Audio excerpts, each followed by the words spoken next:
Mica chapter 1। यहोवा का वचन जो यहूदा के राजा योताम, आहाज और हिजकिय्याह के दिनों में मीका मोरेशेती को पहुंचा, जिसको उसने शोम्रोन और यरूशलेम के विषय में पाया।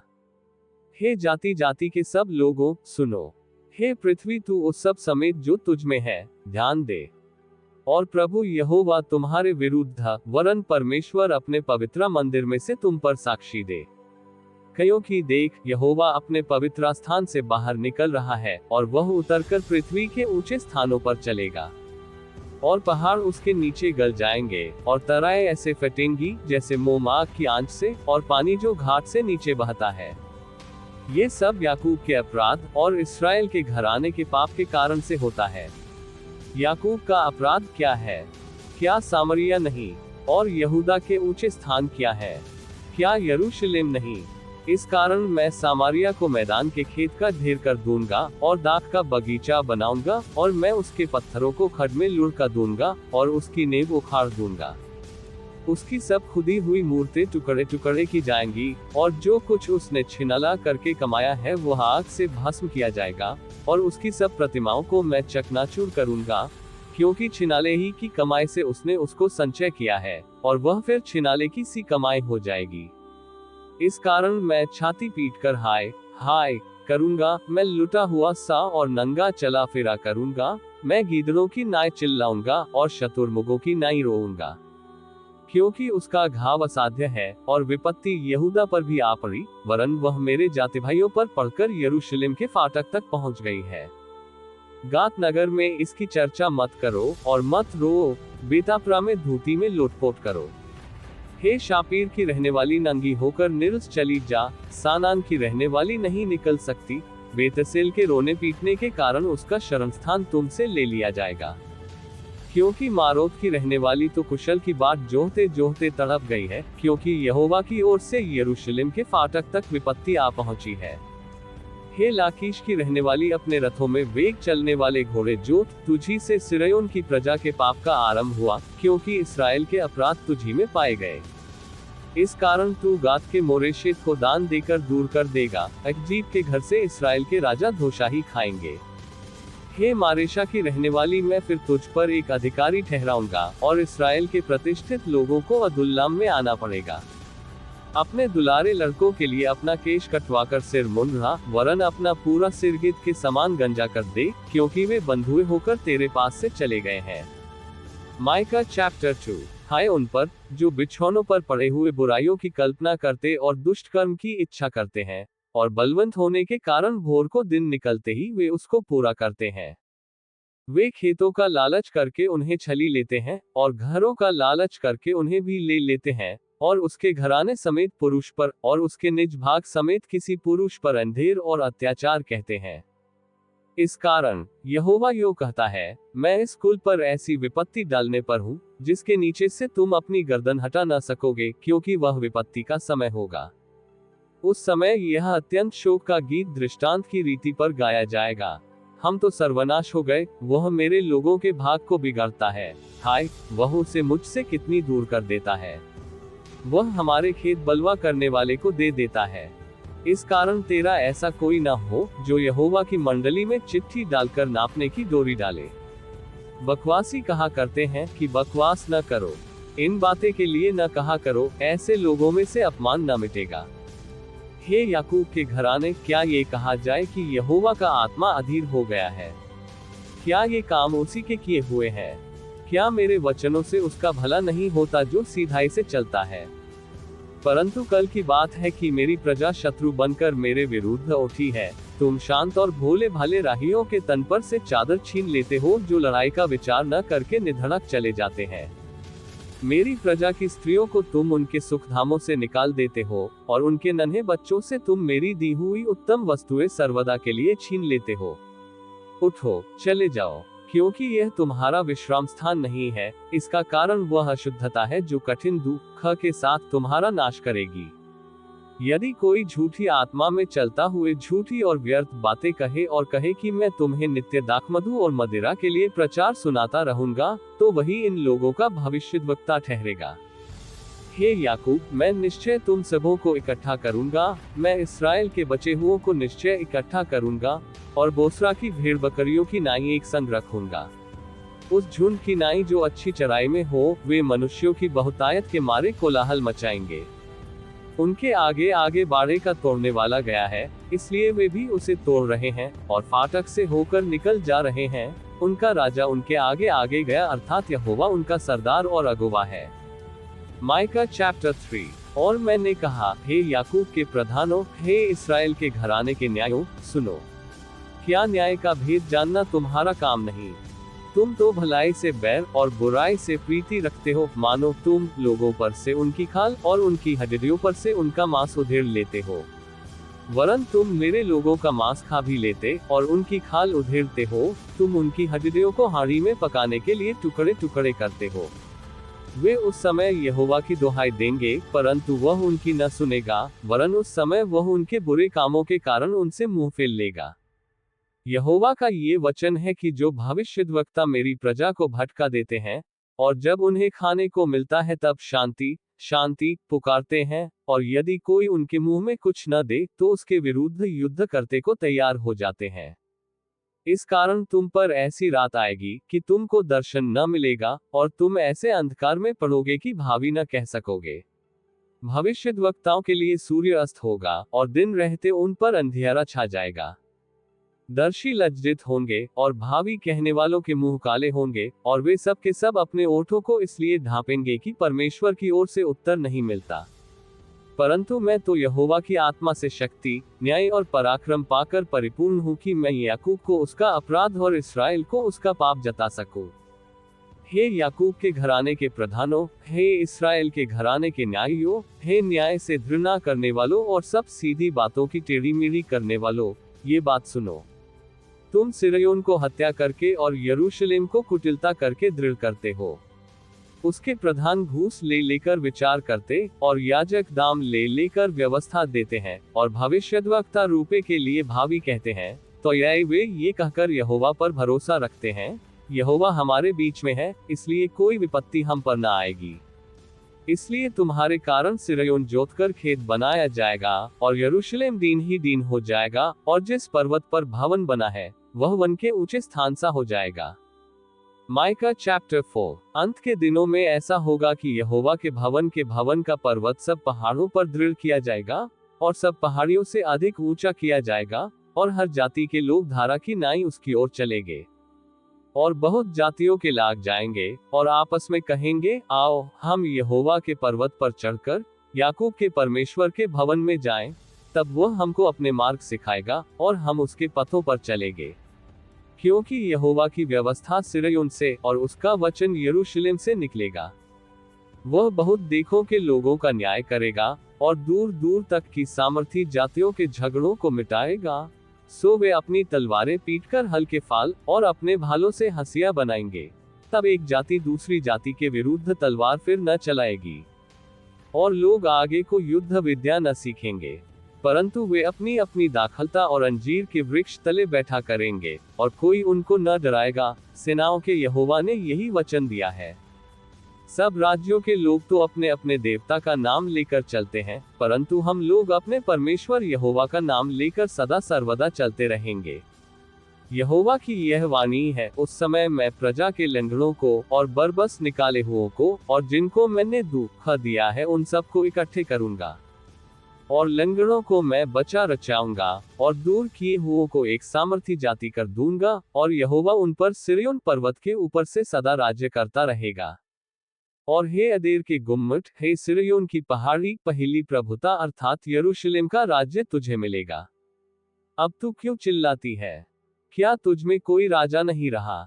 क्या तेरा युक्ति करने वाला नाश हो गया, जिससे जच्चा स्त्री की नाई तुझे पीड़ा उठती है? हे सिरयोन की बेटी, जच्चा स्त्री की नाई पीड़ा उठाकर उत्पन्न कर, क्योंकि अब तू गढ़ी में से निकलकर मैदान में बसेगी, वरन बाबुल तक जाएगी, वहीं तू छुड़ाई जाएगी, अर्थात वहीं यहोवा तुझे तेरे शत्रुओं के वश में से छुड़ा लेगा। और अब बहुत सी जातियां तेरे विरुद्ध इकट्ठी होकर तेरे विषय में कहेंगी, सिरयोन अपवित्रा की जाए, और हम अपनी आंखों से उसको निहारें। परंतु वे यहोवा की कल्पनाएं नहीं जानते, न उसकी युक्ति समझते हैं कि वह उन्हें ऐसा बटोर लेगा जैसे खलिहान में फूले बटोरे जाते हैं। हे सिरयोन, उठ और दांव कर, मैं तेरे सींगों को लोहे के और तेरे खों को पीतल के बना दूंगा, और तू बहुत सी जातियों को चूर चूर करेगी, और उनकी कमाई यहोवा को और उनकी धन संपत्ति पृथ्वी के प्रभु के लिए अर्पण करेगी।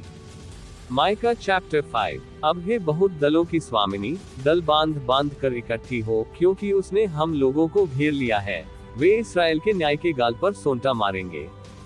हे बेतलेहेम एफ्राता, यदि तू ऐसा छोटा है कि यहूदा के हजारों में गिना नहीं जाता, तो अभी तुझ में से मेरे लिए एक पुरुष निकलेगा, जो इस्राएलियों में प्रभुता करने वाला होगा, और उसका निकलना प्राचीन काल से वरन अनादि काल से होता आया है। इस कारण वह उनको उस समय तक त्यागे रहेगा, जब तक जच्चा उत्पन्न न करे, तब इस्राएलियों के पास उसके बचे हुए भाई लौटकर उनसे मिल जाएंगे। और वह खड़ा होकर यहोवा की दी हुई शक्ति से और अपने परमेश्वर यहोवा के नाम के प्रताप से उनकी चरवाही करेगा, और वे सुरक्षित रहेंगे, क्योंकि अब वह पृथ्वी की छोर तक महान ठहरेगा। और वह शांति का मूल होगा, जब अश्शूरी हमारे देश पर चढ़ाई करे और हमारे राजभवनों में पांव धरे, तब हम उनके विरुद्ध 7 चरवाहे वरन 8 प्रधान मनुष्य खड़े करेंगे। और वे अश्शूर के देश को वरन पैठाव के स्थानों तक निम्रोद के देश के आए तलवार चलाकर मार लेंगे। और जब अश्शूरी लोग हमारे देश में आए और उसके सिवाने के भीतर पांव धरें, तब वही पुरुष हमको उनसे बचाएगा। और याकूब के बचे हुए लोग बहुत राज्यों के बीच ऐसा काम देंगे, जैसा यहोवा की ओर से पड़ने वाली ओस और घास पर की वर्षा, जो किसी के लिए नहीं ठहरती और मनुष्यों की बात नहीं जोहती। और याकूब के बचे हुए लोग जातियों में और देश देश के लोगों के बीच ऐसे होंगे, जैसे वन पशुओं में सिंह व भेड़ बकरियों के झुंडों में जवान सिंह होता है, क्योंकि जब वह उनके बीच में से जाए, तो लताड़ता और फाड़ता जाएगा, और कोई बचा न सकेगा। तेरा हाथ तेरे द्रोहियों पर पड़े, और तेरे सब शत्रु नाश हो जाएं। यहोवा की यही वाणी है, उस समय मैं तेरे घोड़ों को तेरे बीच में से नाश करूंगा, और तेरे रथों का विनाश करूंगा। और मैं तेरे देश के नगरों को भी नाश करूंगा, और तेरे किलों को ढा दूंगा। और मैं तेरे तंत्रा मंत्रा नाश करूंगा, और तुझ में टोन्हे आगे को न रहेंगे। और मैं तेरी खुदी हुई मूर्तें और तेरी लाठें तेरे बीच में से नाश करूंगा, और तू आगे को अपने हाथ की बनाई हुई वस्तुओं को दंडवत न करेगा। और मैं तेरी अशेरा नाम मूर्तों को तेरी भूमि में से उखाड़ डालूंगा, और तेरे नगरों का विनाश करूंगा। और मैं अन्य जातियों से जो मेरा कहा नहीं मानती, क्रोध और जल जलाहट के साथ पलटा लूंगा।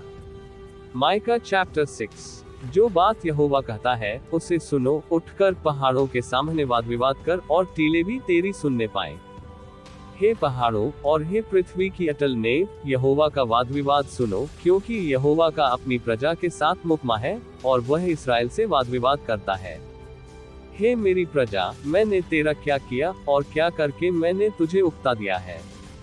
मेरे विरुद्ध साक्षी दे। मैं तो तुझे मी देश से निकाल ले आया, और दासत्व के घर में से तुझे छुड़ा लाया, और तेरी अगुवाई करने को मूसा, हारून और मरियम को भेज दिया। हे मेरी प्रजा, स्मरण कर कि मोआब के राजा बालक ने तेरे विरुद्ध कौन सी युक्ति की, और बोर के पुत्रा बिलाम ने उसको क्या सम्मति दी। और शित्तिम से गिलगाल तक की बातों का स्मरण कर, जिससे तू यहोवा के धर्म के काम समझ सके। मैं क्या लेकर यहोवा के सम्मुख आऊं, और ऊपर रहने वाले परमेश्वर के सामने झुकूं? क्या मैं होमबलि के लिए 1-1 वर्ष के बछड़े लेकर उसके सम्मुख आऊं? क्या यहोवा हजारों मेढ़ों से व तेल की लाखों नदियों से प्रसन्न होगा? क्या मैं अपने अपराध के प्रायश्चित में अपने पहिलोए को व अपने पाप के बदले में अपने जन्माए हुए किसी को दूं? हे मनुष्य, वो तुझे बता चुका है कि अच्छा क्या है, और यहोवा तुझसे इसे छोड़ और क्या चाहता है, कि तू न्याय से काम करे और कृपा से प्रीति रखे और अपने परमेश्वर के साथ नम्रता से चले। यहोवा इस नगर को पुकार रहा है, और संपूर्ण ज्ञान तेरे नाम का भय मानना है। राजदंड की और जो उसे देने वाला है उसकी बात सुनो। क्या अब तक दुष्ट के घर में दुष्टता से पाया हुआ धन और छोटा ऐपा घृणित नहीं है? क्या मैं कपट का तराजू और घटबड़ के बटखरों की थैली लेकर पवित्र ठहर सकता हूँ? यहाँ के धनवान लोग उपद्रव का काम देखा करते हैं, और यहाँ के सब रहने वाले झूठ बोलते हैं, और उनके मुंह से छल की बातें निकलती हैं। इस कारण मैं तुझे मारते मारते बहुत ही घायल करता हूँ, और तेरे पापों के कारण तुझको उजाड़ डालता हूँ। तू खाएगा परंतु तृप्त न होगा, तेरा पट जलता ही रहेगा, और तू अपनी संपत्ति लेकर चलेगा परंतु न बचा सकेगा, और जो कुछ तू बचा भी ले, उसको मैं तलवार चलाकर लुटवा दूंगा। तू बोएगा परंतु लवेगा नहीं, तू जलपाई का तेल निकालेगा परंतु लगाने न पाएगा, और दाख रौंदेगा परंतु दाखमधु पीने न पाएगा। क्योंकि वे ओमरी की विधियों पर और अहाब के घराने के सब कामों पर चलते हैं, और तुम उनकी युक्तियों के अनुसार चलते हो, इसलिए मैं तुझे उजाड़ दूंगा, और इस नगर के रहने वालों पर ताली बजवाऊंगा, और तुम मेरी प्रजा की नामधराई सहोगे। Mica chapter 7। हाय मुझ पर, क्योंकि मैं उस जल के समान हो गया हूँ जो धूपकाल के फल तोड़ने पर वा रही हो दाख बीनने के समय के अंत में आ जाए। मुझे तो पक्की अंजीरों की लालसा थी, परंतु खाने के लिए कोई गुच्छा नहीं रहा। भक्त लोग पृथ्वी पर से नाश हो गए हैं, और मनुष्यों में एक भी सीधा नहीं जन नहीं रहा। वे सबके सब हत्या के लिए घात लगाते, और जाल लगाकर अपने अपने भाई का आहेर करते हैं। वे अपने दोनों हाथों से मन लगाकर बुराई करते हैं। हाकिम घूस मांगता और न्याय घूस लेने को तैयार रहता है, और रईस अपने मन की दुष्टता वर्णन करता है। इसी प्रकार से वे सब मिलकर जालसाजी करते हैं। उनमें से जो सबसे उत्तम है, जो सबसे सीधा है, वह कौंटी वाले बाड़े से भी बुरा है। तेरे पहरुओं का कहा हुआ दिन, अर्थात तेरे दंड का दिन आ गया है। अब वे शीघ्र चौंधिया जाएंगे। मित्रा पर विश्वास मत करो, परम मित्रा पर भी भरोसा मत रखो, वरन अपनी अर्धागिन से भी संभल कर बोलना। क्योंकि पुत्रा पिता का अपमान करता, और बेटी माता के, और पतोह सास के विरुद्ध उठती है। मनुष्य के शत्रु उसके घर ही के लोग होते हैं। परंतु मैं यहोवा की ओर ताकता रहूंगा, मैं अपने उद्धारकर्ता परमेश्वर की बात जोहता रहूंगा। मेरा परमेश्वर मेरी सुनेगा। हे मेरी बैरन, मुझ पर आनंद मत कर, क्योंकि ज्यों ही मैं गिरूंगा त्यों ही उठूंगा, और ज्यों ही मैं अंधकार में पड़ूंगा त्यों ही यहोवा मेरे लिए ज्योति का काम देगा। मैंने यहोवा के विरुद्ध पाप किया है, इस कारण मैं उस समय तक उसके क्रोध को सहता रहूंगा, जब तक कि वह मेरा मुकमा लड़कर मेरा न्याय न चुकाएगा। उस समय वह मुझे उजियाले में निकाल ले आएगा, और मैं उसका धर्म देखूंगा। तब मेरी बैरन जो मुझसे यह कहती है कि तेरा परमेश्वर यहोवा कहाँ रहा, वह भी उसे देखेगी और लज्जा से मुंह ढांपेगी। मैं अपनी आंखों से उसे देखूंगा, तब वह सड़कों की कीच की नाई लताड़ी जाएगी। तेरे बाड़ों के बांधने के दिन उसकी सीमा बढ़ाई जाएगी। उस दिन अश्शूर से, और मी और महान के बीच के, और समुद्र समुद्र और पहाड़ पहाड़ के बीच में देशों से लोग तेरे पास आएंगे। तो भी ये देश अपने रहने वालों के कामों के कारण उजाड़ ही रहेगा। तू लाठी लिए हुए अपनी प्रजा की चरवाही कर, अर्थात अपने निज भाग की भेड़ बकरियों की, जो कर्मेल के वन में अलग बैठती है। वे पूर्वकाल की नाई बाशान और गिलाद में चरा करे। जैसे कि मी देश से तेरे निकल आने के दिनों में, वैसे ही अब मैं उसको अद्भुत काम दिखाऊंगा। अन्य जातियां देखकर अपने सारे पराक्रम के विषय में लजाएंगी। वे अपने मुंह को हाथ से छिपाएंगी, और उनके कान बहिरे हो जाएंगे। वे सर्प की नाई मिट्टी चाटेंगी, और भूमि पर रेंगने वाले जंतुओं की भांति अपने बिलों में से कांपती हुई निकलेंगी। हे हमारे परमेश्वर यहोवा के पास थरथराती हुई आएंगी, और वे तुझसे डरेंगी। तेरे समान ऐसा परमेश्वर कहाँ है जो अधर्म को क्षमा करे और अपने निज भाग के बचे हुओं के अपराध को ढांप दे। वह अपने क्रोध को सदा बनाए नहीं रहता, क्योंकि वह करुणा से प्रीति रखता है। वह फिर हम पर दया करेगा, और हमारे अधर्म के कामों को लताड़ डालेगा। तू उनके सब पापों को गहरे समुद्र में डाल देगा। तू याकूब के विषय में वह सच्चाई, और इब्राहिम के विषय में वह करुणा पूरी करेगा, जिसकी शपथ तू प्राचीन काल के दिनों से लेकर अब तक हमारे पितरों से खाता आया है।